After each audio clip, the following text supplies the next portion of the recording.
Ooh. What's happening, fam? What's going on? This is your boy Dallas, and today we're going to remain on this subject, and it's been a kind of hot subject, y'all. People kind of like looking at me like, dude, what is the deal here? It's a hot subject because now I have different aspects of what's going on, and the reason it's such a hot subject. Let me make sure I got sound here because this doesn't have sound with Dallas. Got it. Reason it's such a hot subject is because what's going on is a lot of us have been caught up in the religion of what I'm going to talk about today and not really in the specifics of what it's all about. So get yourself together, go get your cup of coffee or whatever you're going to drink. And I'm setting up all my different aspects because today, ladies and gentlemen, we're going to talk about fear. It's not a spirit. Here on the Higher Standards Chronicles.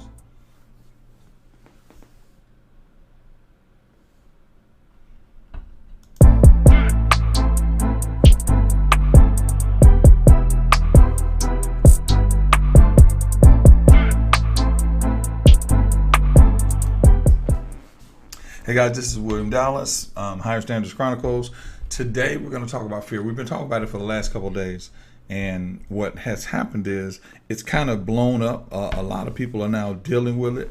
And once they understand it, they're kind of getting to the point where they're going, oh, wow, I didn't know some of these things are happening. Some of the things that are not happening in your life are because you have not understood fear. So now we're going to dig into this thing and really get it going and talk about it from every aspect that we possibly can. So right now, I am in my office and we're going to really dive into this thing. I'm kind of letting people get a chance to get on and we're going to really dive into this thing because it is really amazing to me as it was revealed to me. It is really amazing to me how many people have actually not dealt with this thing and they're being held by it and they're being locked down and locked away and all these other things. So we're going to really get into this thing. We're going to really get into this thing and really talk about this. And I'm really believing that you guys will really enjoy this teaching, but it'll also help you get to the next level of your life. I gotta see. Okay, we're not going to do. We're not going down that road. Help you deal with the next level of your life. So come in, tell your friends, tell people to come on in, and get ready for this. We're on Facebook, we're on YouTube, we're on everywhere we can be, we're on now so that I can do this one teaching. This particular teaching is going to be probably one of the best teachings that you've had on fear. And the reason that it's going to be one of the best teachings you've had on fear is because it was the best thing that I learned about fear. I learned this, and once I learned this, it became amazing to me and it became a way of life. And once it became a way of life, doors were now open to me in areas that I never really realized that they would be open to me. Okay, so now we got our Facebook on. Our Facebook Live is on. Let me make sure you guys got sound on Facebook. Yeah.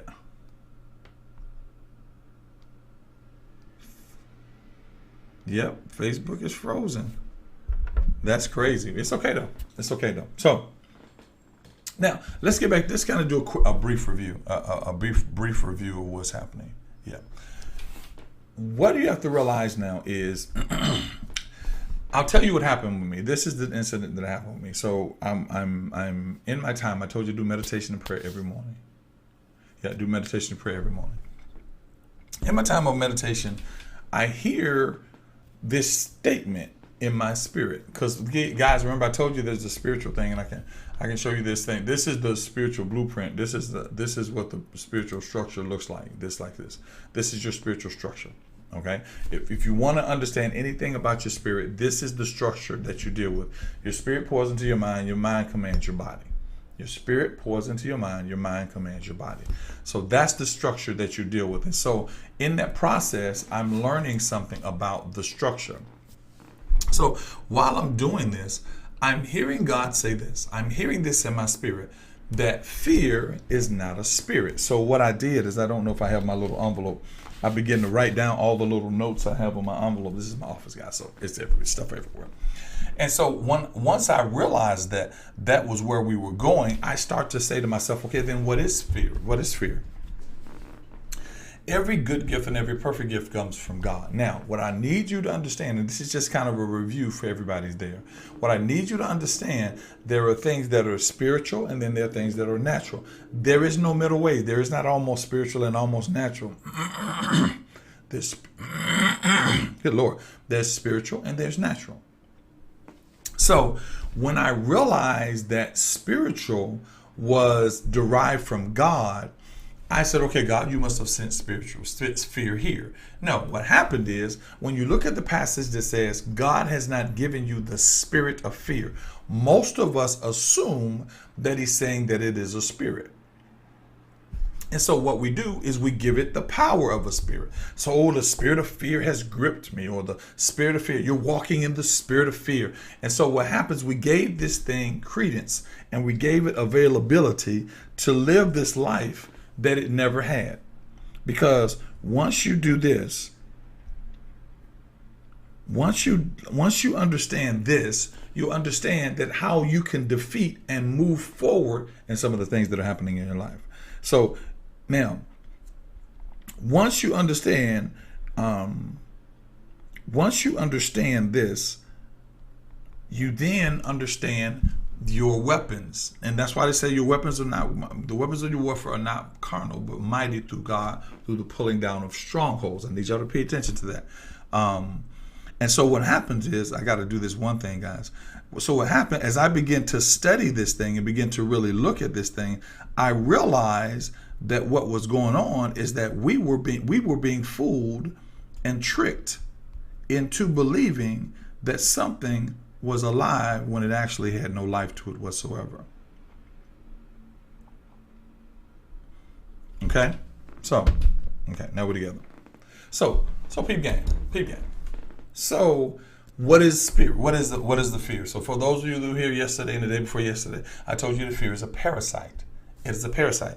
It is a spiritual parasite. Now, what is a spiritual parasite? Now, there is a spirit that comes from fear, but it is not a spirit. Fear is not a spirit. We heard in some of the cliches that false evidence appearing real. We heard all these other things, but fear is not a spirit. What fear actually is a parasite, or parasite that attaches to you and utilizes you as its spirit. It blew my mind too. It utilizes you as its spirit. So what happens is, where you think that you are actually, I'm looking for some notes, where you think that you're actually being possessed by this spirit of fear, what's actually happening is the spirit of fear, the spirit of fear is possessed by you. Take your time. Let that work around in your head. What's actually happening is the spirit of fear is being possessed by you. Now, this is going to get really deep. Now, the reason that it's going to get really deep is because I need you to understand something. Anything that is carnal, physical, of this realm, you have power over it. Not because of your church. There is no church required for what I'm going to teach you today. Anything that is physical, that is carnal, you have power over it. And what that means is, anything that you're dealing with on this level, and it seems as though it is backing you up or hurting you or stopping you or hindering you, you have power over it. Carnal things can fight carnal things. For example, if you're in a boxing match, you can try to box him in the spirit as much as you want to, but carnal things battle carnal things. That's why you're placed in a carnal world. Spiritual things fight spiritual things. But the key to spiritual things fight from the foundation. They don't fight from the revelation. They fight from the foundation. I need you to understand that. And I'll get into that a little deeper a little bit later. So for those of you that are on Instagram, those of you on Facebook, if you can't get on Facebook, can't get on Instagram, come to YouTube, and the YouTube link is in the bio. It's also in the link. So what happens in spiritual things? Now you have spiritual things happening. What's going on? Now you have this parasite. when it attaches to you, hear me now, it doesn't attach to your body. It can attach to your spirit. It attaches to your mind. I'm going to say something that's going to sound, well, let me say this like this. The two most powerful things on this planet is your mind and your spirit. The difference in the two is your mind can calculate and engineer anything that has been presented to it. Your spirit has unlimited knowledge. Now back to what I was showing you this. Back to what I just showed you. I was just showing you this the structure. So your spirit has unlimited knowledge to pour into your mind to command your body. Your body has the capabilities to do whatever your spirit and mind have come together and concluded. I was watching a show called Doctor Strange. And Doctor Strange, and she said something that was so deep. It was so deep, guys. I'm sitting here going, wow. This was, and it's probably going to be pretty deep to you guys. So the young lady in Doctor Strange, he's there sitting there. He said, how did you heal X4 spinal thing? And he went through this whole doctoral thing. And she said, I taught his spirit how to heal itself. Now, I want y'all to understand something, because I'm going to really mess your world up. If you can hear this, I will mess your entire world up. Do you know that right now, the only reason that your body, your mind, your gray hair, your lack of hair, the only reason that those things are happening is not because of time. Y'all ready? This is going to be deep now. It's not because of time, because in the spirit, time is universal. There is no beginning, there's no ending to it. That's called Kairos time. So there's no time. So what happens is, you say, as I get older, these things happen. So what happens is, you've been convinced through the gates of your ears, your eyes, your nose, your senses, to accept the fact that time has an effect on you. I'm telling you, hear me. You've accepted the fact that time has an effect on you. And I'm telling you something deep. So what that means is, you have told yourself that because I'm too old, I can't do certain things. However, if nobody told you that you were too old to do them, you could do them and not know that you weren't supposed to. Does that make sense? Okay, let me try to make it make sense anyway. I know most of you. Okay, for example, I watched this television show, and they were talking about Spud Webb. Spud Webb was 5'9". He was able to jump high enough. He's a basketball player. He was able to jump high enough that he can and he can dunk the ball. And so Spud Webb was with them. Now Spud Webb is probably in his 40s, close to his 50s, if I'm not mistaken. And they said, can Spud Webb still do it? So Spud Webb takes the ball, jumps up, and he slam dunks like he did when he was younger. Now, most people go, man, you're too old to do that. You're too young to do that. You're too old to do that. The problem that happens with most of us, the convincing of our age has been something convinced to compare to younger people. We use our age to compare ourselves to younger people.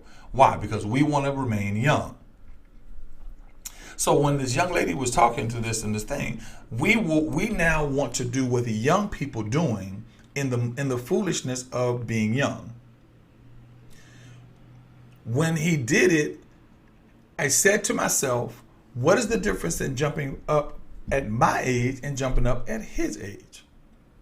The difference is my spirit has been hindered by what people have told me and what happens with this. Okay, I wear glasses, and the reason I wear glasses is to read. I'm watching television one day. Never forget this all the days of my life. I'm watching television. Now, I don't need glasses to read the television. I just use them to read. So I'm watching television. Now, this is going to be one of the deepest teachings that you need to share this. If you have not subscribed, you need to share this particular teaching, because it will change your world. Financially, spiritually, it'll change everything about you if you hear me. So I'm watching television, and while I'm watching television, I grab my piece of paper. See that, if you guys can see that. I grab my piece of paper, there it is, my piece of paper, and I begin to read my piece of paper. Then I look back at television, I read my piece of paper. I look back at the television, I read my piece of paper. When I got up, I went to do what I needed to do. And I thought to myself, oh my God, I left my glasses on the counter. I go back into the thing, I grab my glasses, and I realize I was reading perfect without my glasses. I was perfectly reading without my glasses. Now, here is where it got crazy. The moment I realized that is the moment I acknowledged the fact that I needed my glasses, and I automatically couldn't see through my glasses anymore. From that point to this point, I began to question the system that conditioned me to do what my body said instead of what my spirit could. Y'all got that? So that means that the things that you fear are things that are derived from what they told you to be afraid of. If you never knew there were sharks in the ocean, you would swim in the ocean, not even concern yourself with sharks. If you never knew there was a possibility that you could drown, you would do that because you drown. When you throw a baby in the water, my grandson is 6 years old. My granddaughter is 3 years old. When my grandson gets water in his throat, we have the little floaties on them. He begins to feel like he's going to drown. Why? Because someone told him he would drown. When my granddaughter gets water in her throat, my grandson has been attached, the parasite of fear has been attached to my grandson. It's not been attached to my granddaughter. So when she gets water in her throat, she swims over to her grandmother and says, "Grandma, it make me cough." When it happens to my grandson, he begins to scream like he's drowning.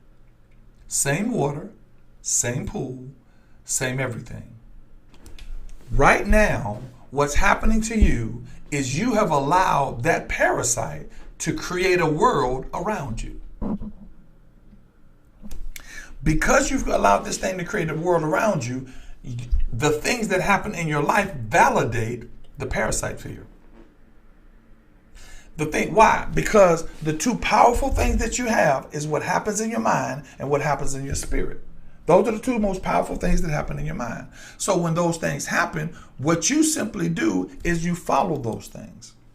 Now, my wife and I do this thing. Now, those of you, like I said, follow me on YouTube because you can watch this over again. My wife and I do a thing that we say every time we're around, we say we never run out of money.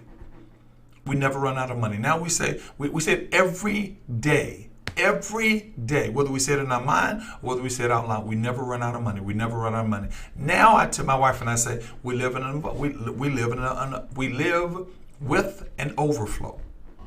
We live with an overflow to the point that it's not even a big deal if I say, "Baby, what happens with money?" We never run out of money. She says it when we have conversations. We live in an overflow. With an overflow. We live with an overflow. Those of you that are here, type that down. I need you to write that down. If you're on my YouTube, write it on YouTube. You're on Instagram, you're on Facebook, wherever. We live with an overflow. Whatever we do creates an overflow. Now, what does that do? That allows the things, God, I need y'all to hear me. It allows the things in the spirit that produce an overflow to come into your mind, and now you create an atmosphere of overflow. Does that make sense? You create an atmosphere of overflow. See, most of us have been so inundated with religion that the religion gave us a parasite, and we took the parasite and we passed the parasite on. Right now, you are now giving your parasite to somebody else. I've talked to people that have had opportunities to go places and would not go because somebody told them that that place was dangerous. And we call it a warning. Here's a warning. A warning is information that you've studied and it lines up with what you know about it. A warning is something that you have researched and it lines up with what you know about it. So if you've never researched, it's a parasite. And what happens is you would rather take the parasite than research. And so what you find yourself doing is you go, why don't I have more clients? Why don't I make more money? Why am I not in these? You would have to find out, where is the parasite? Where is the parasite? And what happened, the parasite has attached itself to your mind. Why? Because, hear me, because your mind is the system by which your spirit releases something into the world. Your mind is the system by which your spirit releases something into the world. But if your mind has been attached to parasite, the parasite sucks the life out of the thought that comes through your spirit. I'm telling you. Right now, and I say this about the conferences that I do and the things that I do, the people that need to be there, they are so inundated by this little parasite that they're afraid to make the move. I'm talking to a young lady that she just got tickets for the spiritual retreat. And she said, you know what my biggest thing is? I didn't want to go by myself. What happened? That parasite connected to her. She goes, I don't want to be by myself. And fear kicks in about being by herself. But I said, now, wait a minute. What if God needed you to be by yourself there? Hear me now, for single women, because your husband is there. And if you're sitting there with another young lady, now you got to entertain this other young lady and you don't have your husband or your wife. Why? The parasite will cause you to miss out on something because that thing will make you more powerful than it would if you didn't pay attention to the parasite. So now it has entered into your heart. Fear has entered into your heart. And what happens to that thing, it in turn puts you in a position where you now believe that that thing is real. That you believe that fear is actually real. Oh, I know. I hear you say false evidence appearing real. I hear you say all those things. But it has gripped you so desperately bad. You haven't invested money in anything. Let me give you a little trick. Okay, back to where I am. I have a book on communication and relationships. If you've ever been in a relationship, this is the book on communication and relationships, okay? I wrote this book.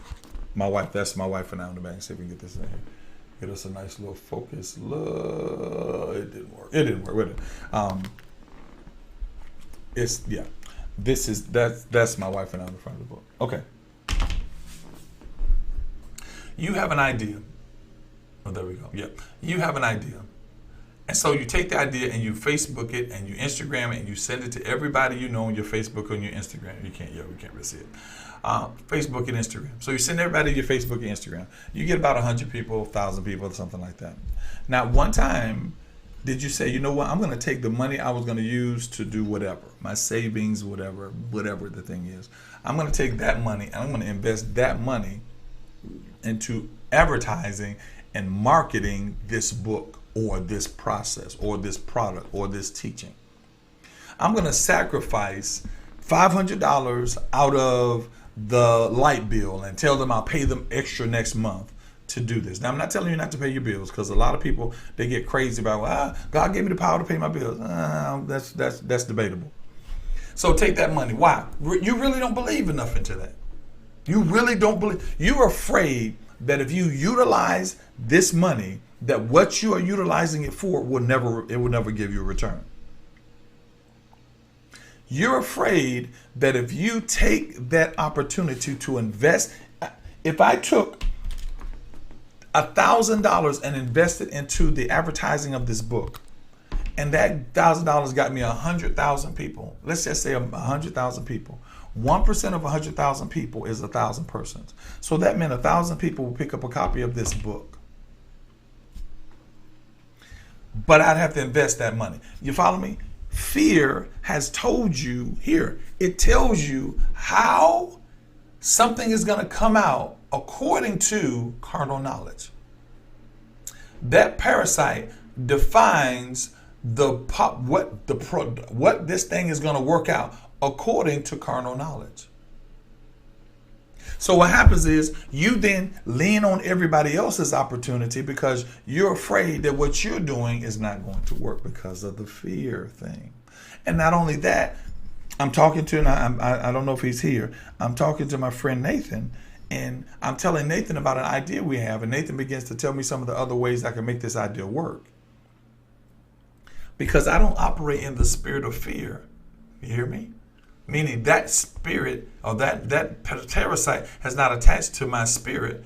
He can tell me whatever he wants, negative and positive. I see it as him trying to help me. But see, if that parasite is attached to you and somebody said, well, man, I don't know if you want to do it in Atlanta. You take it, that parasite begins to say, see, he don't care nothing about you. He's trying to make you spend, he don't want you. He puts you in all these different aspects. Why? Because that parasite starts to remind you of things that happened in your past. That parasite begins to remind you of things that you never knew anything about. That parasite begins to remind you of detriments and brokenness in places that your spirit is not reminding you of. Your spirit is encouraging that you made it through this. Now you can make it through this. Stop passing the parasite around. Stop giving other people opportunity to have a spirit of fear that they have created for themselves. We go to church, and when we go to church, people will put fear in us. Oh my God, if you don't pay your tithes, the devourer will get you. Let me break something down to you. And a lot of people that watch this probably won't like this. If there is no boogeyman, there is no control.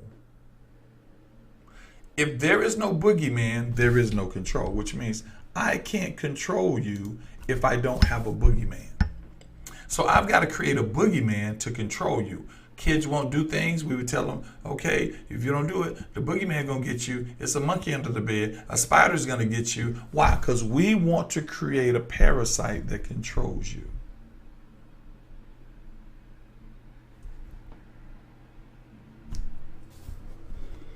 We want to create a parasite that controls you. I'm going to keep this till 11 o'clock because I want you guys to go back over this. We want to create a parasite that controls you.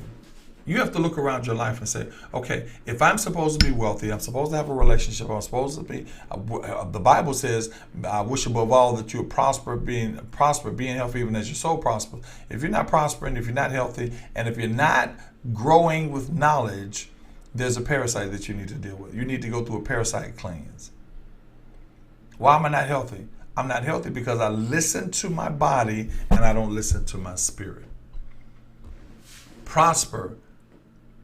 Be in health. Why am I not prospering? Because the parasite has told me that I need $5 million to get this done.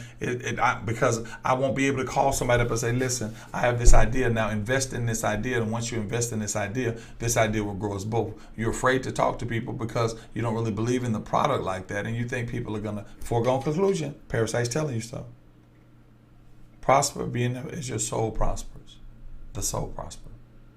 Why are you not prospering soul? Because you think you're going to miss out on something. I'm just not a reader. I'm not a reader. If you're not a reader, then that means you're a listener. So you begin to listen to the books on audio. I don't put no money. See, the parasite begins to dismantle all the things that'll take you forward. How many of you have actually read a book this year? I'm not talking about just the Bible. How many of you have actually read a book this year? How many of you haven't invested in mentorship or training to get you to the next level? Well, I don't have any money. Yeah, you do. But the challenge is it's not about money. What do you have? What is available to you? That parasite has you thinking that if you don't do it this specific way, something is going to get you. It's called the boogeyman syndrome. And what the boogeyman syndrome is a spirit, a mindset, anything that'll cause you to be afraid or frightened into the process of movement. So somebody said, honey, if you don't start working out, you're going to have a heart attack. So you rush to work out because you're now doing it through desperation. Instead of going, I want to be healthy enough that I'm living to do all the things that I know God has called me to do. So I'm going to work out. I'm going to walk. I'm going to read. I'm going to do all those things to work out. Why? Because the parasite has got you thinking, this is the only way I live, and this is how I live, and there's no other way to it. I've gotten people calling about the retreat all the time, and they give me a different excuse or a different reason, and I listen to the reasons. Now, some reason I'm going, I literally had 2 people say, I don't want to go by myself. You're not going to be by yourself. I don't want to travel by myself.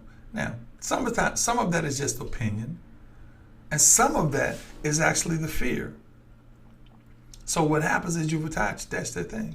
I've attached it. Purge yourself from the fear. How do I purge yourself from the fear? Move forward.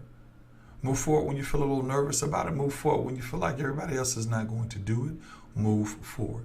Don't allow that thing. And once you begin to move forward, that parasite will drop off. Be encouraging. Don't be doubtful. Don't feel like you're not going to make it happen. Be encouraging. And once you're able to be encouraging, you'll be able to see God move in your life in a better way than you've ever seen him before. I'm going to stay on this subject of fear for a minute or two. I'm saying to you, share this video, go and watch it again on Instagram. It's not on Instagram. Go and watch it again on YouTube, on that YouTube link, my YouTube link.